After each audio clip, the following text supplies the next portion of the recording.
Okay, let's get started. So this is the conclusion to all of the classes we've had so far. We're going to go over and briefly review each of them, and we're going to talk about a variety of different topics. So cybersecurity, this is what we're going to go over today, all these different classes we had. And then we're going to answer any open questions about any of the items we've gone over, or maybe someone has had a burning question in their mind and they want to ask it and they've waited to the very end and to be able to pontificate it, and this is it.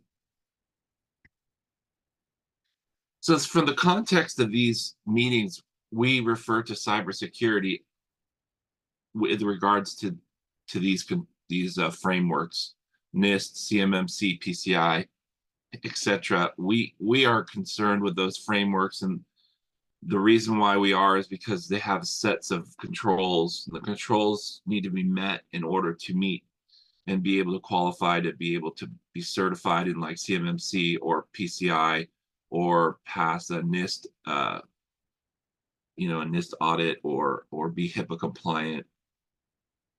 All of those frameworks have controls, and those controls are all need to be met in one way or another, some fashion.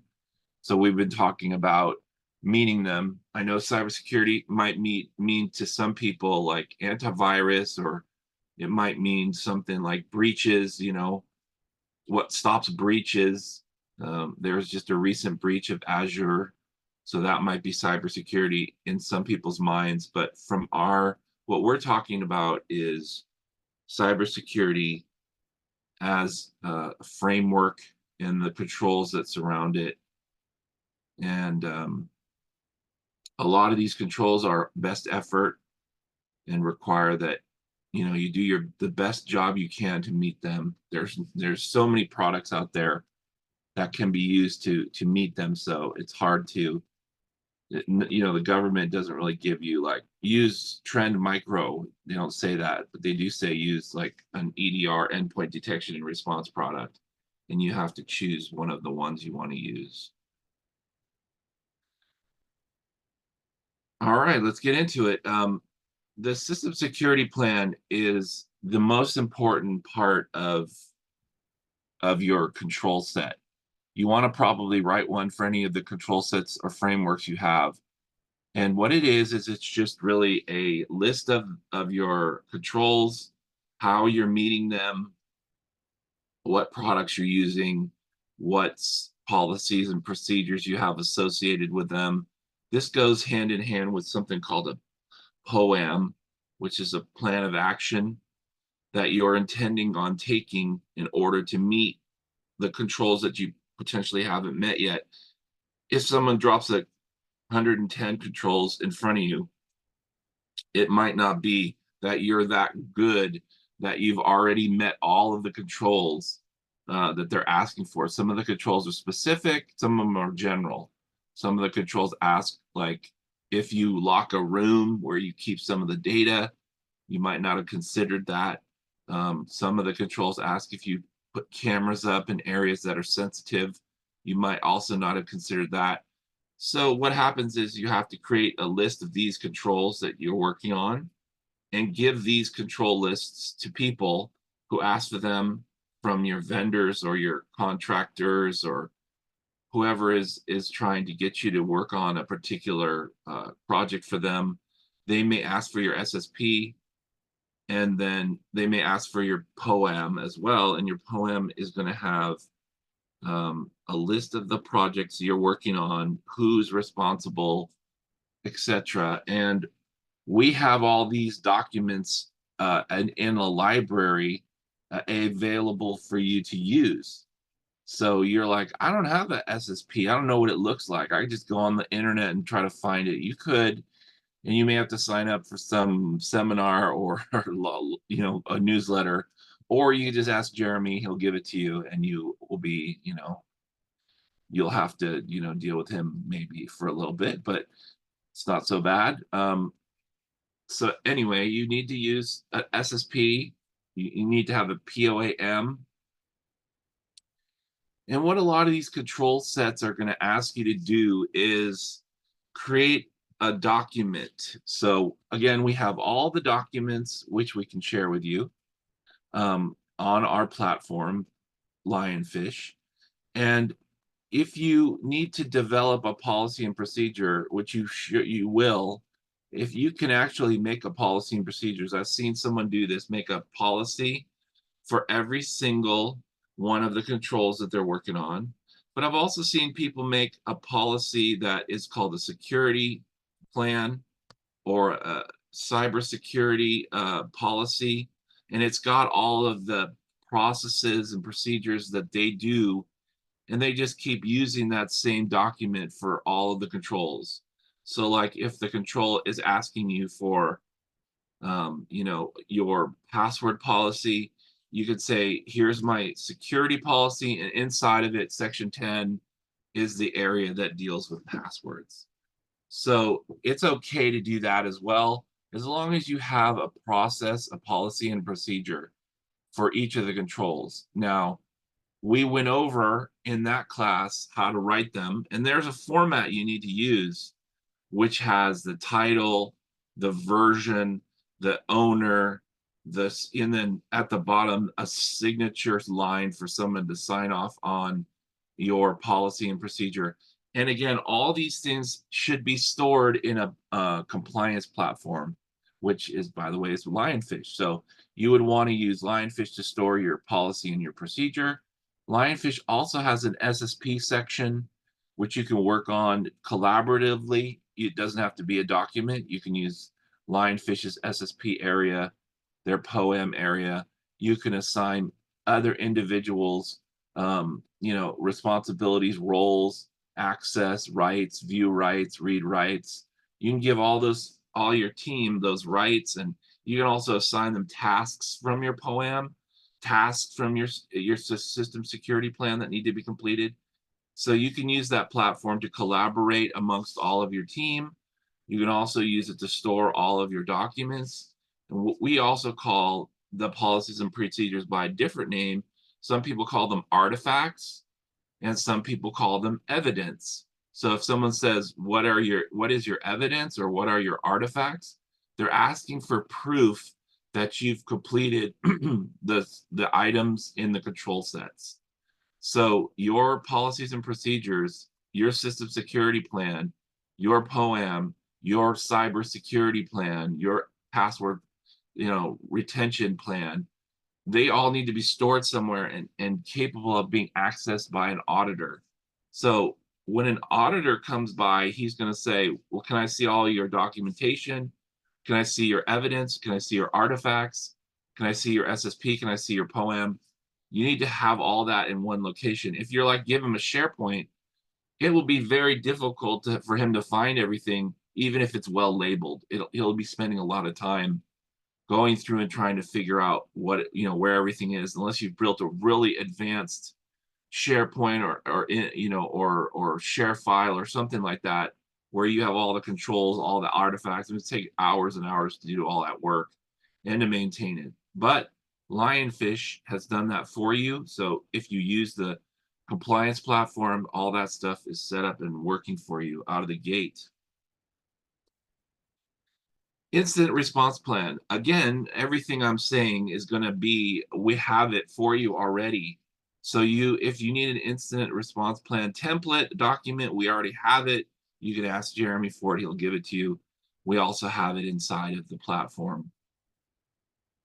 An incident response plan is when you have a faux or fake incident set, where you set up a meeting with your team and you present them with an incident, and you show it to them, and you have to follow your incident response plan document, which you created. And then you go ahead and you try to see how you would react to a real incident.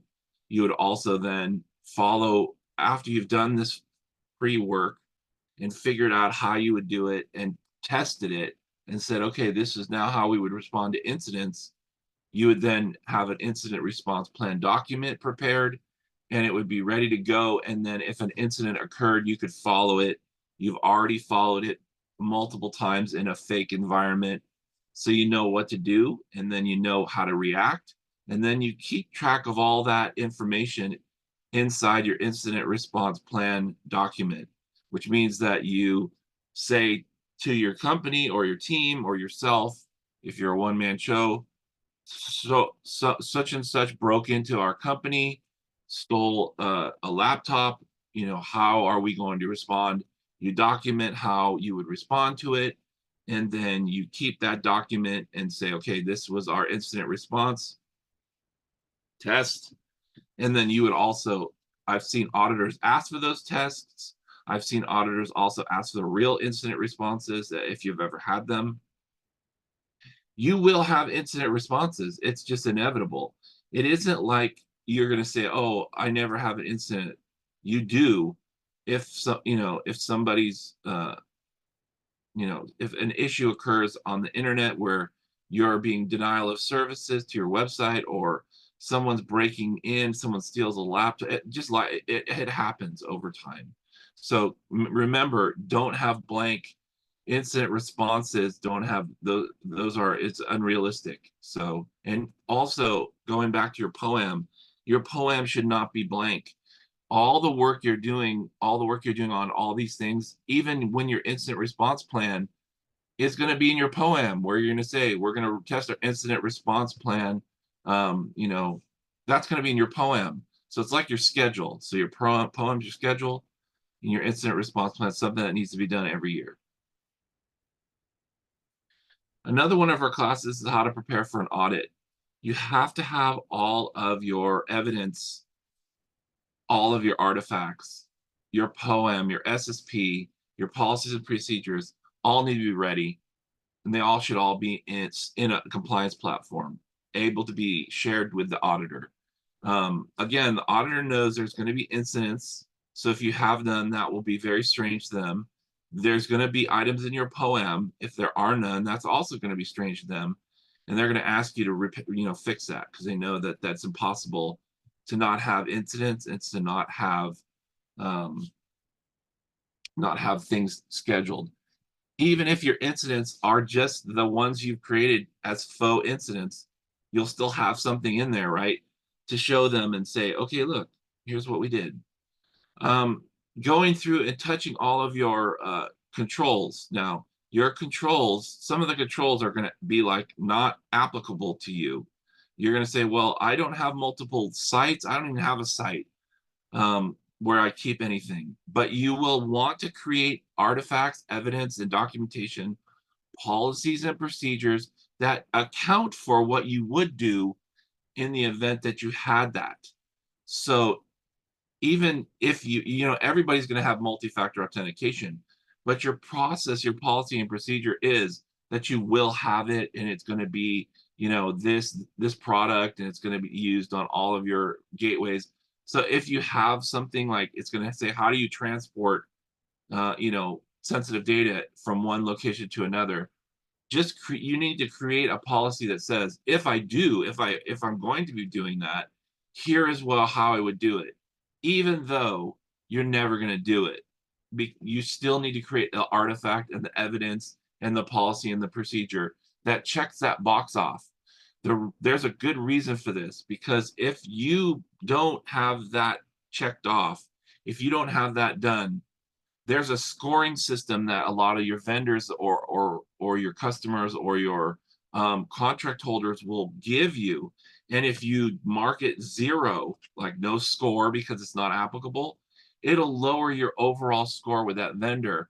And if you have a lower score, they may not allow you to work on a project. They may not allow you to work on a particular part of the contract that requires a higher score. They may give you like a silver score over a gold or a platinum. So if you just put in how you would react to that, how you would act in those scenarios in your policies, procedures, and artifacts, you're going to score higher and you're going to pass audits. So don't just consider that an audit is that you're like, oh, I don't do this, so I'm not going to put anything in there. That's not applicable. I'm not going to do the work on that one. still do the work. You need to be able to show your score. You need to be able to show your information to the auditors. And of course, going back to the theme, you should have a compliance platform where you're able to allow access to the auditor. Auditors cost a lot of money. They are expensive.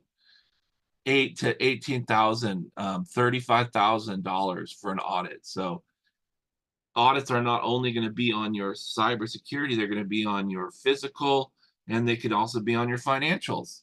So audits can be expensive, and you don't want a reason to give a reason to the auditor to act for, to increase their hours or to use all the hours that they may have given you a quote for. So if you give the auditor a stack of papers and you're like, here's everything, it's just going to cost you a lot more money. The audits are very expensive, and you don't want to, like I said, you want to give them a reason to, you know, increase the charges. So that means you're going to use a cybersecurity platform, and you're going to give them access to it, and you're going to complete all your controls. You're going to have a POAM filled out. You're going to have incident response filled out. Okay, reporting to the C-suite and board of directors. We went over this as well. We talked about the fact that you should only have one slide at all times. But we also said that you could have a large set of slides for more advanced, presentation that you may need to do, but later on if you had to. But for the most part, you're usually going to be one part of a larger set of slides. So you want to create the one slide. We sent examples of the one slide and what kind of information needed to be on it, all that stuff. So we have that. You can download that example. We have a presentation where we showed that you need to do one slide, and it should have a certain set of information on it. That information we talked about, what kind it should be, how you should not panic your audience, how you should keep everything in, use lots of colors, red and orange and yellow, and so that people get an idea of what's going on in your when you're presenting that one slide. So again, you want to keep everything very high level.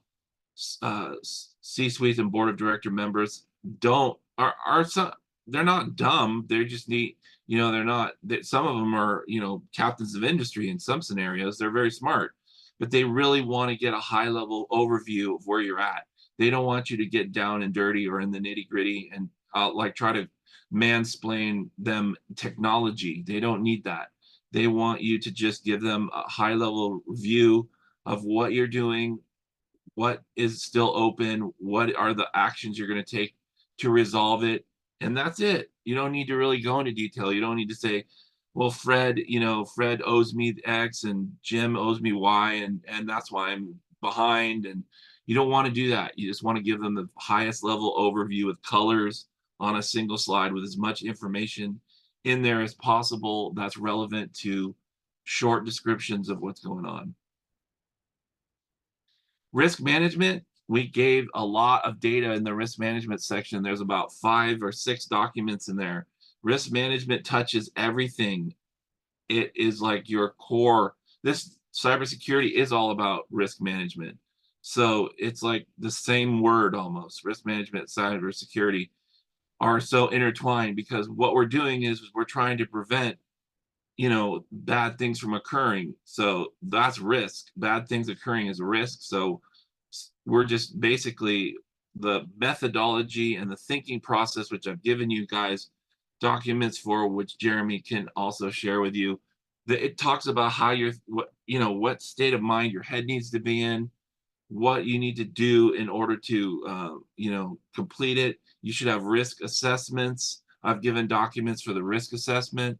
I've given documents for the risk plan, and then how your thinking needs to be for it. We also gave a BIA business a business plan, so that in the event that something happened, you would have your business plan. We also have a disaster recovery plan. So your business plan, your disaster recovery plan, your risk assessment, all that was gone over in that class. It's super important. That's where really the meat and potatoes you've been waiting for. and we have all the good documents. And like I said, sometimes in other classes, sometimes finding those documents, finding those papers, the information, if you're just looking for them, can take hours and hours and hours, and then you kind of get like pieces of it from some vendors and parts of it from another, and you're not like sure, is this relevant, is this what I really need?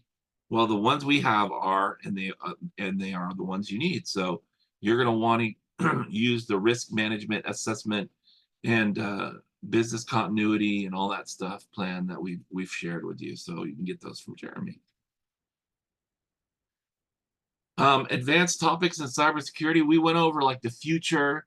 We've got our crystal balls out, and we were like, "What's going to happen in the future? What's going on? You know, with AI, and you know, is that a danger? Is that dangerous to us? Or how can it help us?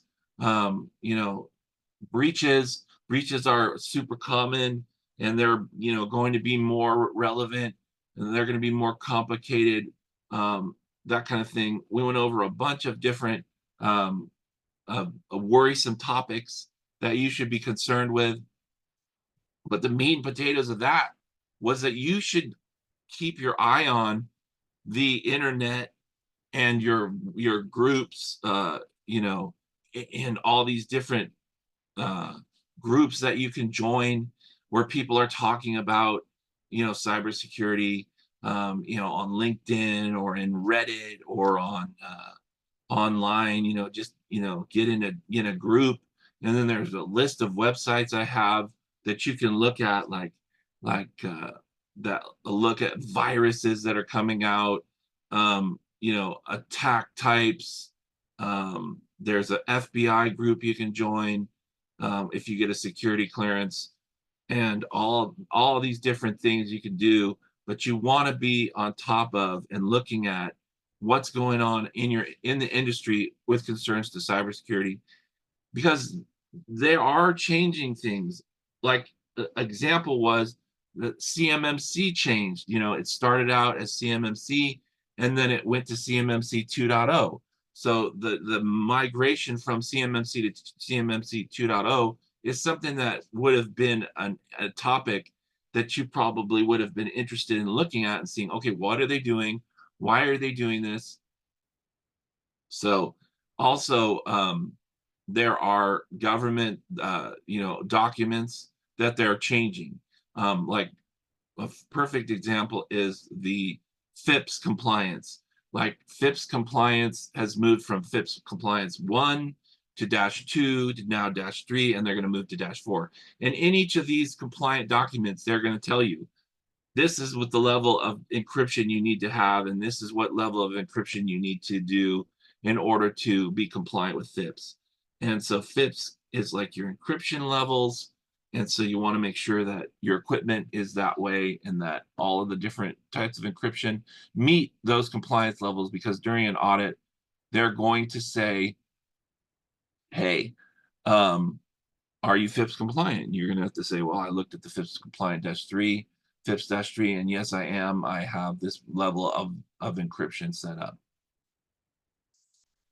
Practical workshops and simulations. We did some on the fly workshop simulations. We said, okay, what's going to happen? There's ransomware on your network. What are you going to do? And I gave a list of the process of thinking and methodology that you needed to go through, each of the different methodology items you needed to go through, how to fix it, what to think about, who to communicate to, what impact it's going to have, what kind of documentation you need to do. And that we also went over that you need to have a ticketing system and a process and a policy. All the things that we were talking about culminate into the situation or the simulated issue. It would be a situation for you if it wasn't situational or simulational. So if you had something happen, like really ransomware struck, you would need to follow a certain policy procedure document that you made. It could be a disaster in your book of disasters. So you might want to do your business continuity plan or your disaster recovery plan. If it doesn't create a disaster, if one person was affected by ransomware and their computer was encrypted and you blocked it off successfully with your endpoint detection and response software, you would still want to do a post-mortem and a cause analysis. And so you're going to look at what happened, when it happened, how it happened, and then how to avoid it happening in the future. And it might require training, it might require comms to the company. It may even require comms to an outside source. If you're PCI compliant and you have a bunch of credit cards and someone's broken into your environment and stolen them, you're going to have to follow the PCI process of reporting it to the FBI and maybe even the customers. I'm sure you've seen these notifications come out from different companies. Bed Bath and Beyond, security breach, all credit card numbers you used there were stolen, that kind of thing. So you'll get an email in your inbox and it'll say a breach occurred. We're letting everyone know.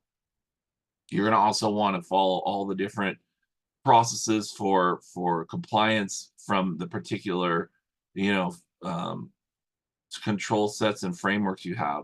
Like, for instance, if you have PCI or HIPAA, you have to do certain things when you have something occur.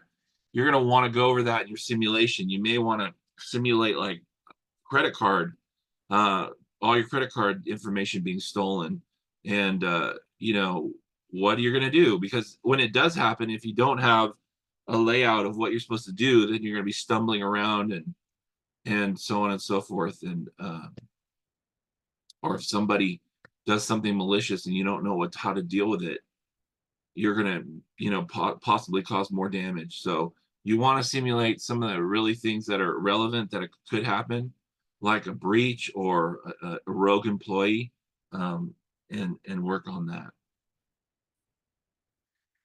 Okay, so then this class here, this class, we just went over everything.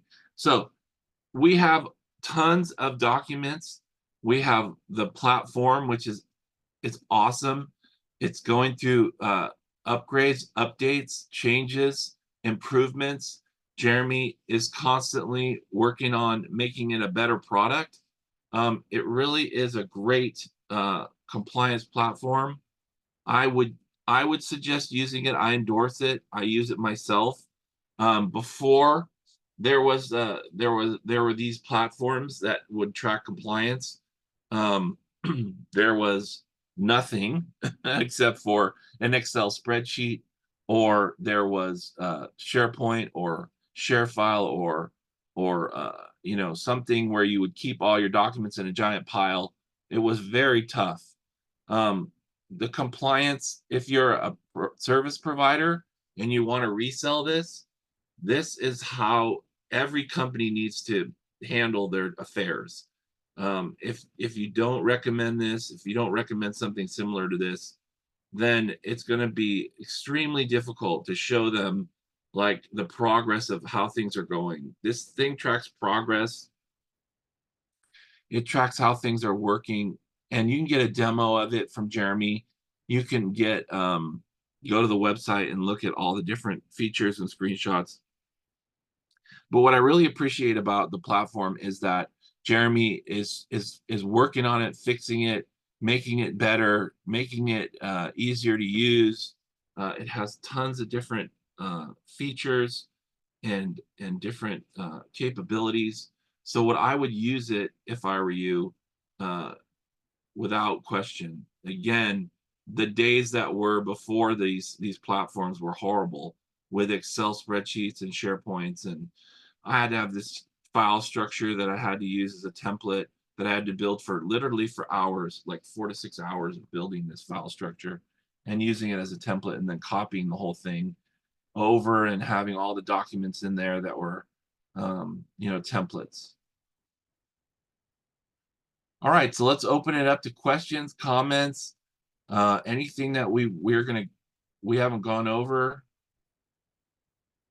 Chat here. Okay, here we go. Jeremy's putting in Jeremy put in some good things in the chat. He's put his email address in there so that you can email him and ask him for a demo of the Lionfish platform. He's got all those documents he can entice you with.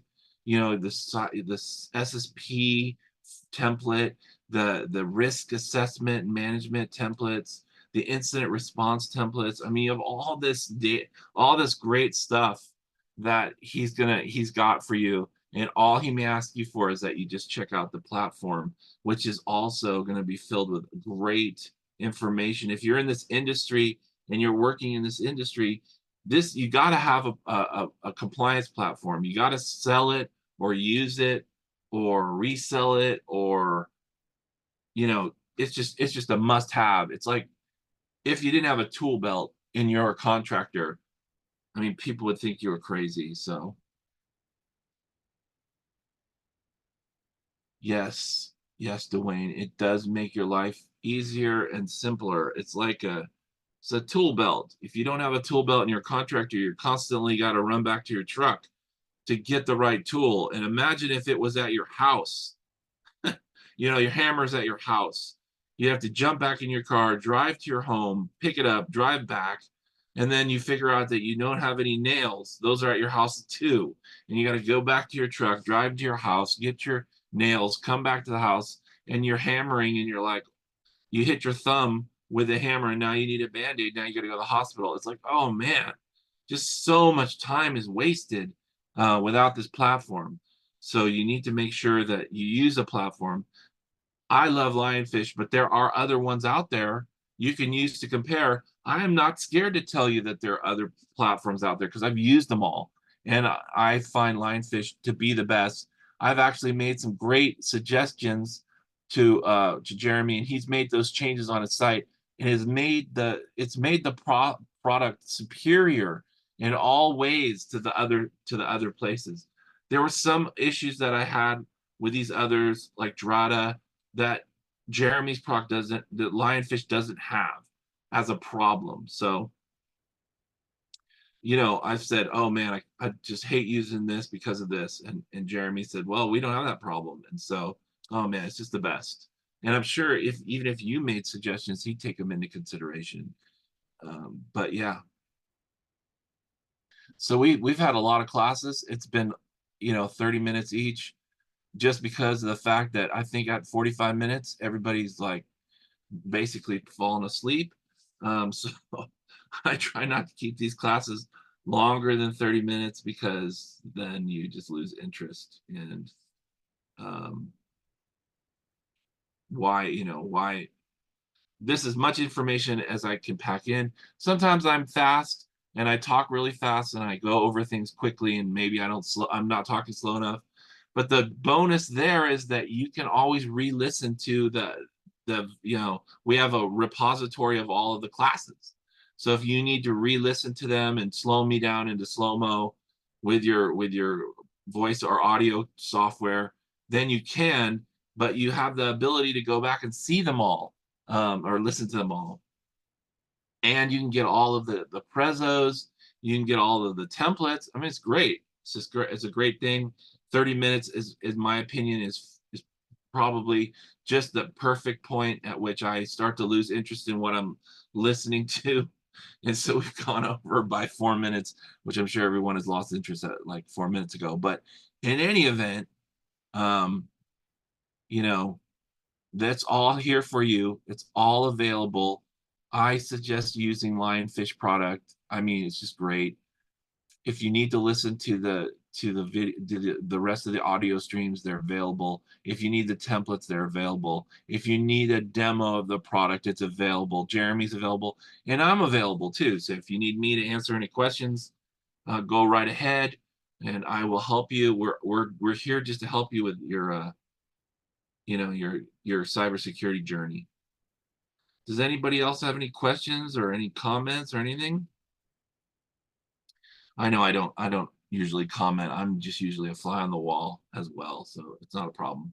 I'll do the talking for everybody. Uh,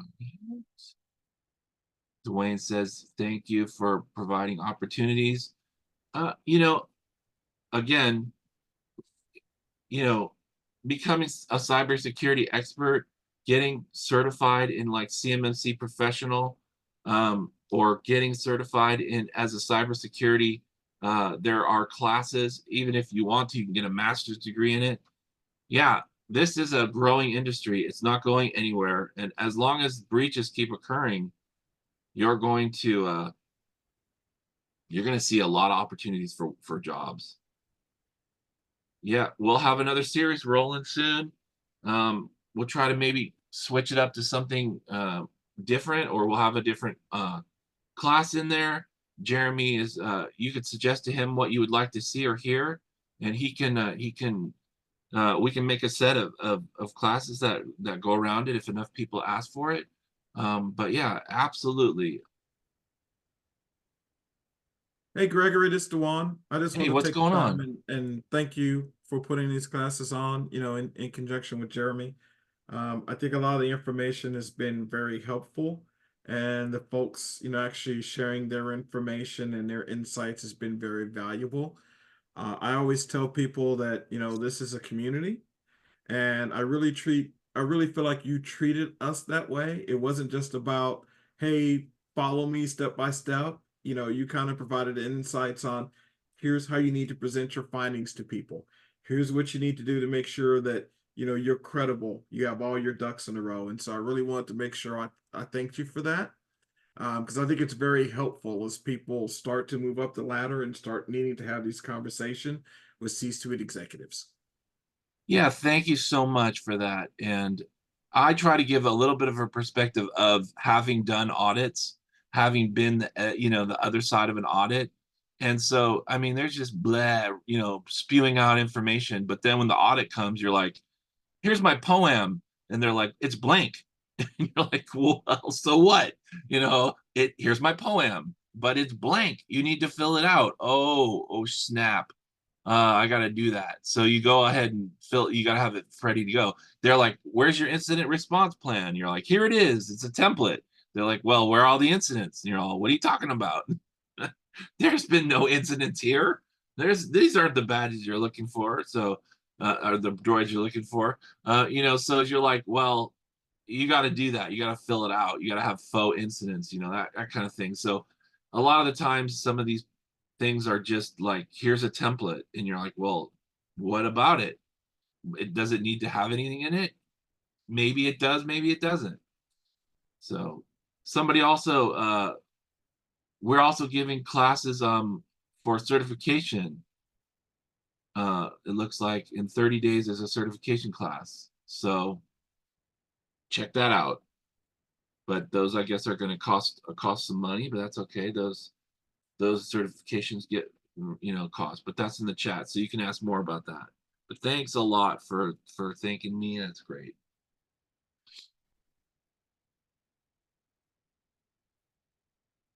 Anybody else? Anybody else? Give it another minute. Give it another 30 seconds. All right, thanks everybody. Check out, get in touch with Jeremy and just, have a chat with him, give him a call or have a, email exchange with him.